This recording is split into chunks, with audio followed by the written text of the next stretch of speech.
the effects diet may have on our personalities. Some researchers believe that there's a connection between crime and bad eating habits. Pay careful attention, or you might just wind up like the candy criminals we found in Ohio. I would go out, I would buy half a gallon of ice cream, cakes, donuts. I mean, this is one night. And I would sit in front of the television and just eat it all. David Brown and his family now eat only well-balanced meals, and with good reason. Well, you take the salt out. We had a lot of problems with Steve, and we had him to a lot of doctors. We had him to a neurologist. We had him to child guidance. And nothing seemed actually to help. Oh, yeah, I stole some beer and broke in a house once. And the last time Steve got in trouble, and the police called me at about 10 o'clock in the morning, right before I went to work.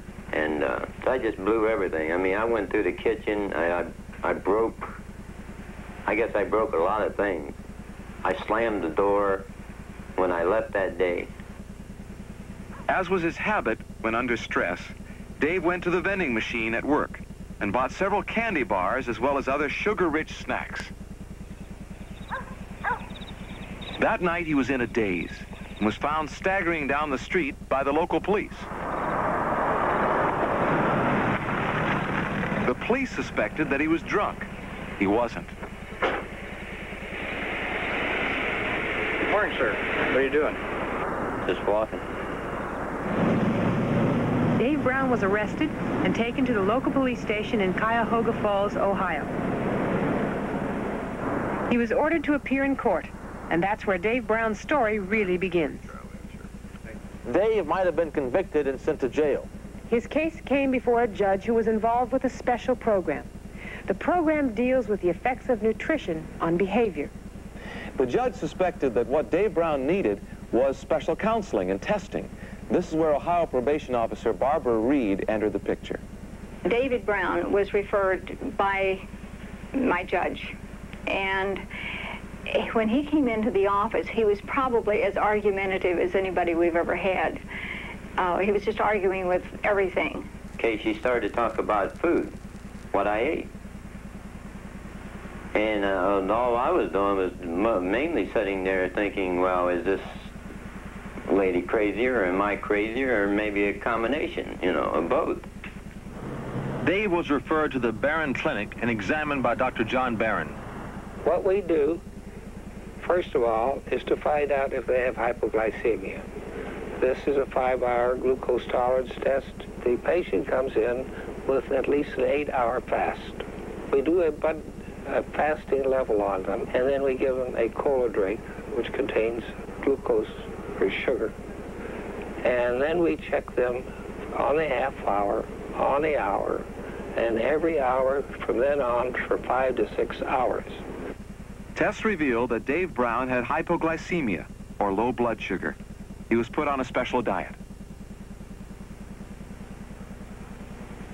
Our particular diet consists of the fresh, lean proteins, fresh fish, chicken, turkey, those kinds of things. Fresh vegetables, lots and lots of fresh vegetables. Raw, if possible, lightly steamed is the best method to conserve the nutrition.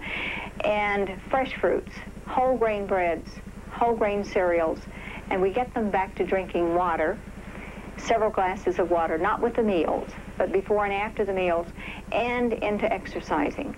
It took about 6 months before I really felt good. After the father began feeling better and found out the things that were wrong with him, they took their 14-year-old son.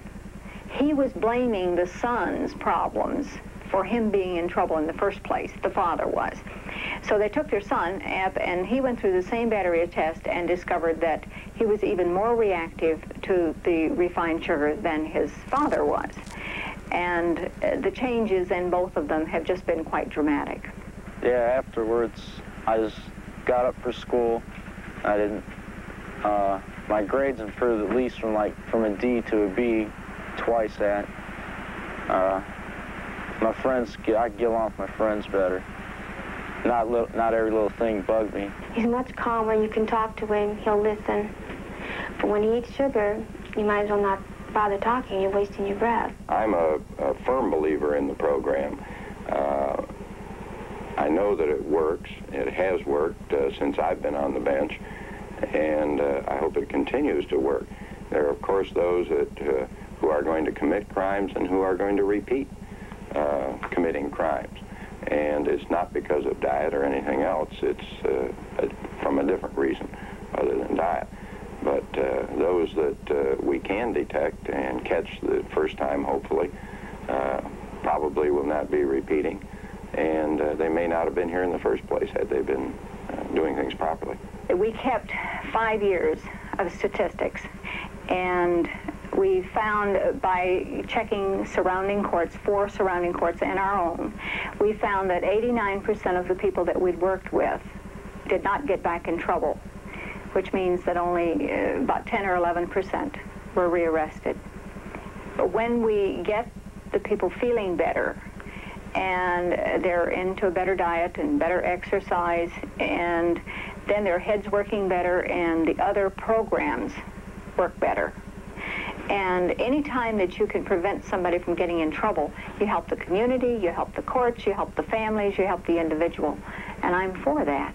If I wouldn't have got the help from Miss Reed, Dr. Barron, Judge Beers, I would probably be in a mental institution, or I would probably be dead.